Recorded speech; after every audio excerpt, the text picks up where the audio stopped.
You should be marketing your business on Snapchat.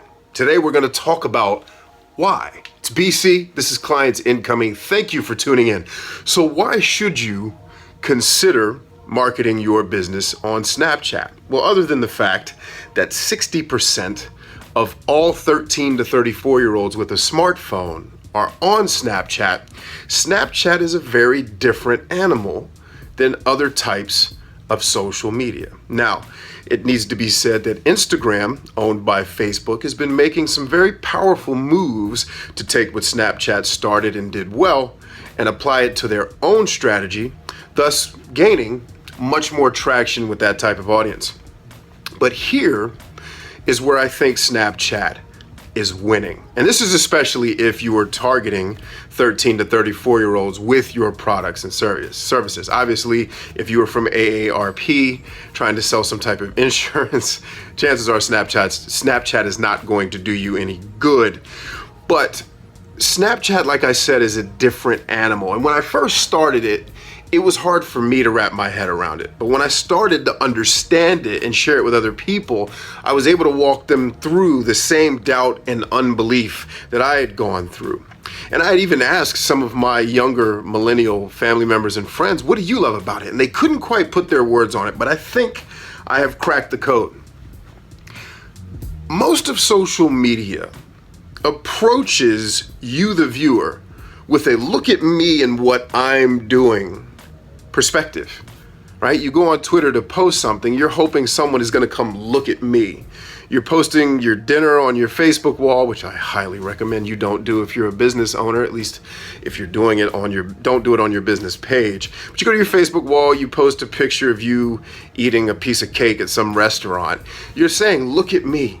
And the public, not so much on Facebook, but especially on Twitter, on YouTube, these other places, you're putting it out there for the public to come look at you. This idea of if I can just get exposure, if I can show people how awesome my content, my products, my services are, I can get them to be a part of what I'm doing and it'll grow me. I'll become viral. I'll have a viral video and all of these things. But Snapchat isn't really focused on virality. Right? Virality doesn't just help YouTubers, for example, it helps YouTube, because if a video is getting 1 billion views, YouTube is collecting ad revenue on that, assuming that the video is monetized. But see, Snapchat isn't about trying to find the most amount of viewers to come look at your channel.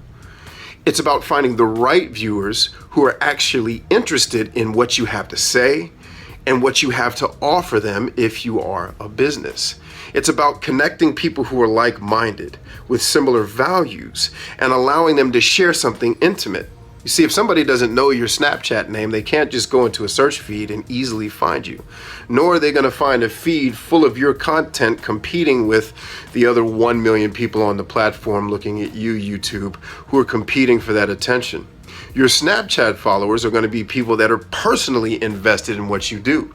And because you're on a platform that they care about, one where they have opted in to what you are talking about, what you are offering them, they're going to appreciate that interaction even more. And now you may be saying, well, 13-year-olds may be my target audience, but it's not like they're going to buy what I'm selling on Snapchat or what services I'm offering on Snapchat. But they may be able to tell the person who is purchasing them. More importantly, on Snapchat, because the type of content that you're making is going to be less focused on making sales pitches, which all of your content should be less focused on that. But it's going to be more focused on intimately sharing something with only the people who've chosen to follow you there that they can't see about you anywhere else. And when you do that, you form a bond, you build trust. That 13-year-old's not going to be 13 forever. And there's a good chance that when they turn 25, they may still be on Snapchat and they may be that much closer to you and prepared to buy or get involved in, opt into your products and your services. Hope you got a lot out of today's discussion. As always, be sure to subscribe here on YouTube if you've not already. If you're watching on Facebook, by all means, be sure to like our fan page. And as always, remember that we are stronger than I love you guys, and I'll see you soon.